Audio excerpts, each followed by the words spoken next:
Well, hello there, YouTube, Rumble, Lock and Load Ninjas, internets, interwebs at large. I join you today, first time in 2021. Happy New Year. Or as happy as we can make it anyway, right? To discuss a video I put out last month, about a month ago. Not necessarily the video, but the gun. The Sig P365. Let's have that discussion again.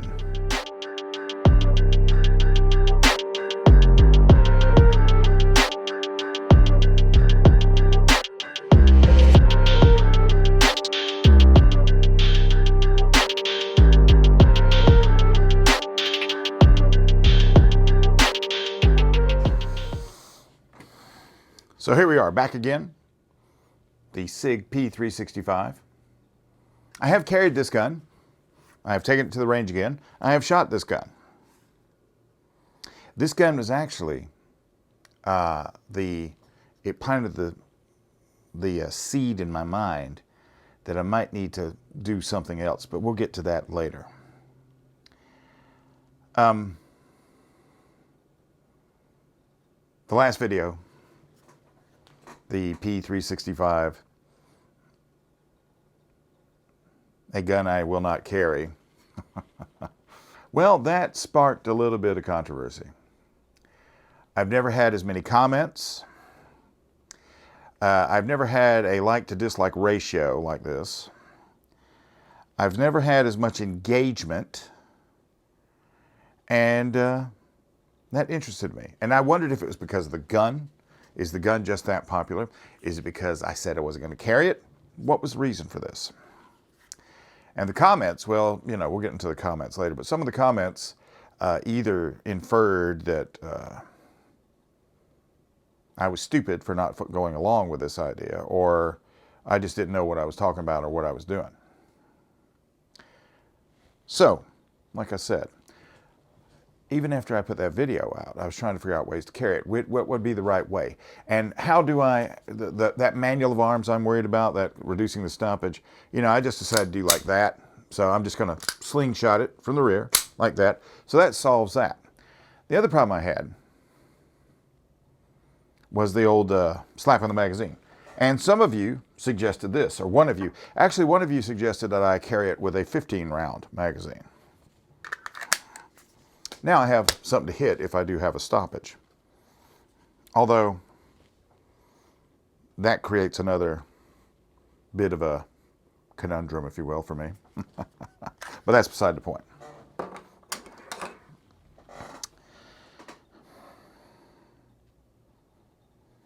The little gun, the little gun shoots so well. When I am shooting it, when I am out there and I'm on range, it is straight out of the box. The sights are dead on. I'm hitting exactly what I'm looking at. Center mass all the time. It doesn't need any adjustment, no drifting, no nothing. It is simply a thing to behold. So I decided to take it back out. And this time, because, and right now sales figures are skewed, you know. I thought this was the #1 selling gun in the United States as far as a concealed carry gun, and I was wrong. And I don't know if that's, and this is based off of December from Gunbroker. So in December, it was the Smith & Wesson M&B Shield, the Glock 43X, the Sig P320, the Glock 19, and then the Sig P365. Sig popping up in there twice, as did Glock. And I wonder if that's just because there's just not that many of these to be had. I have seen people that have been, the other thing I found out is, and I haven't tried the gun yet, a lot of people have been comparing this to the Springfield Hellcat, which I have not gotten a hold of. And I might try to get a hold of one just to compare them, but I don't think I would replace this. And we'll talk about that in a minute too. But since I did have one of the guns here, the Glock 19, this is a 3rd gen, and I decided to take these to the range and do a little comparison because, you know, most of the people I know physically know, not looking at gun broker or anything else. Most of them that carry a gun of this nature are carrying this gun. And, you know, small enough to hide, big enough to fight with, as James Yeager would say. However, the first thing I noticed when I got to the range was a slight disparity, because when you start adding certain things to the 320, that sort of throws, to me, that sort of throws the dimensions off. But then we got to the shooting. And the shooting is where, if you're going to carry a gun as a concealed carry weapon, the traditional statistic that is out there currently about civilians that actually have to fight in a gunfight with people is we shoot the wrong person 2% of the time, where the police shoot them 12% of the time. Not surprising, because the police get there after it's all started. We're there already. And I'm going to guess it's because we probably practice more than the police get a chance to. And when you're shooting for accuracy, which is what I would be shooting in self-defense for, speed and accuracy, coming in first place between the Glock 19 and the Sig P365 is the Sig P365. The accuracy of fire, despite the smaller grip, despite the smaller frame, is eye-opening.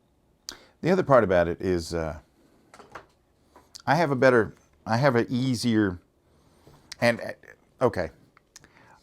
Another thing that happened in the last video is a lot of you took umbrage at the way I wanted to clear a malfunction. Now, here's the problem. I've broken this hand, I don't know, I think 5 or 6 times. Various places, fingers, knuckles, bones in the hand itself. This hand, making a fist, is painful. If I have to ever punch somebody, they're really going to probably need punching, because otherwise I'm just not going to do it. This hand also, I have arthritis, right? I have arthritis. So grabbing this here is painful. If I do this pinch, no problem. I think the reason that, and that means I'm having to adjust the manual of arms on this. With most of your classes, if you're clearing a stoppage, you're going to be doing it here. You bring the gun up into what they refer to as the workspace, and you're doing it here and racking it and that kind of thing. So after you do that a few times, that becomes a habit. That's muscle memory, right? But in the shooting, this one it's more than adequate. It's actually startling how lethal this gun could be. Now, I had one commenter who was kind enough to tell me that this gun never had a failure. And I thought about that too. And I did a search on it. And what I found was what I suspected that I would find. There's a lot of search suggestions in there for Sig P365 failure, but all of the results come prior to them making whatever modification they did to this gun. And this gun has yet to hiccup at all. But I'm happy to say that this gun probably itself, as it sits right here, is not going to experience failure. The failure is going to come in one of these or in what's in it, the ammo. And that still means that I'm going to have to get back like that. So for those of you that were out there chastising me because the gun never has a failure, well, that's just idiotic. And then there were the comments. Now, don't get me wrong, I'm in radio. Lots of people listen to me to hate me. Lots of people listen to me to ridicule me. And that's okay, because they're still listening to me. And I don't have a problem with that. What I found interesting is that I have been seeing a lot of gun people that are out there, both manufacturers and advocates, that are out there bemoaning the fact that we seem to eat ourselves We seemed to eat each other at the drop of a hat. And while they were, you know, if I had to take the comments and say split them somewhere, I would say that half the comments out there were very reasoned and the other half were just absolutely angry. And judging by the amount of dislikes that I got for it, I don't know if it's because they thought I was downing the gun, because whenever I review a gun, what I'm doing is I'm giving you my opinion as it applies to me. And there's some people out there that might have arthritic hands, that might be wondering a few things. I've been wondering things about Glocks, right? And that's subject for another video, but I had taken the time to build up this Glock to what I thought would be the ultimate Glock. And even that didn't work out. So, and once again, the same problem that I had with this applied even to this Glock. So I wasn't attacking a gun, and I'm not attacking anybody that wants to carry the gun. I just have a different philosophical set based on a couple of things. And I submit this to you. There's a police officer named Tim Grammons. He is now a commander at the Skokie, Illinois Police Department. When he was on patrol, his regular complement that he carried was a Glock 21, magazine in the weapon, 2 spare magazines, so 39, 40 rounds of ammunition. He went to effect a pullover on a suspect. He didn't know that the guy that he was pulling over was a 37-year-old gangster disciple who had vowed that he would kill whatever police officer pulled him over for whatever reason. Chase ensued. A child on a skateboard was crossing in front of them, so it screeched to a halt.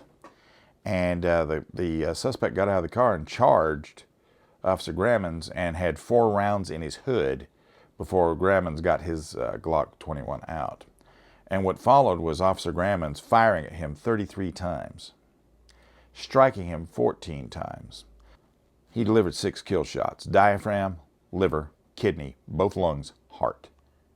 And still this guy was animated and moving. And it was only when this guy dropped that Officer Grammons was able to get 3 shots and hit him in the head with each one of those. And that was the end of the gunfight, at which time he had shot this guy 17 times with a .45 ACP.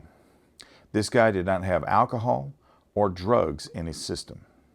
Now Officer Grammons carries a Glock 17, and yes, he is a police officer. He is a police officer. But I was on the highway the other day and somebody was right up on me, tailgating me. I had done something to anger them, and in the end they tried to run me off the road, and I just let them get back past me, and then they took off. And what if he had done that?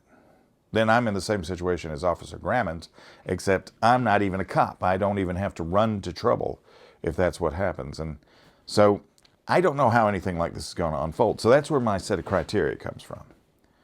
That's where my criteria comes from nowhere else but that.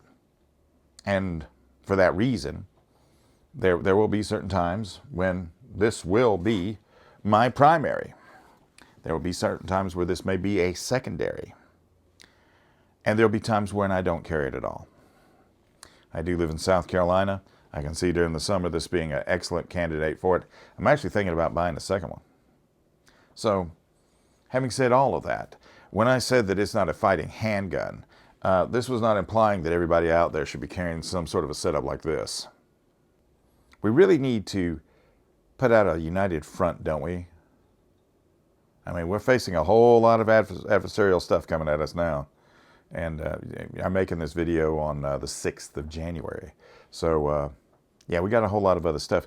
And we got a lot worse worries than whether I think the Sig P365 is a fighting gun or not, don't we?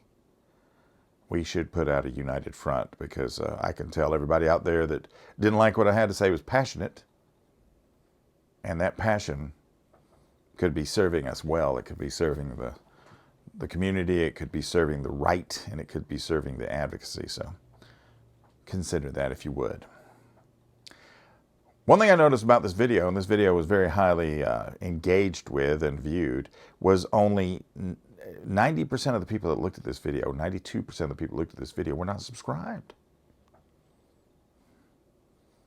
So if you like this kind of content, or if you just want to watch me to hate me, maybe think about giving me a thumbs up. I know plenty of you know how to do the thumbs down. Maybe think about subscribing. That'd be nice. And hit the bell for the notifications. And I don't always do things at a controversy. I got a couple of fun things coming up now. This particular exercise with this gun in the last month has led me in a different direction that I did not anticipate going. It has opened up a whole ball of wax. So, Happy New Year to everybody. Let's get together and unite. I'm out of here.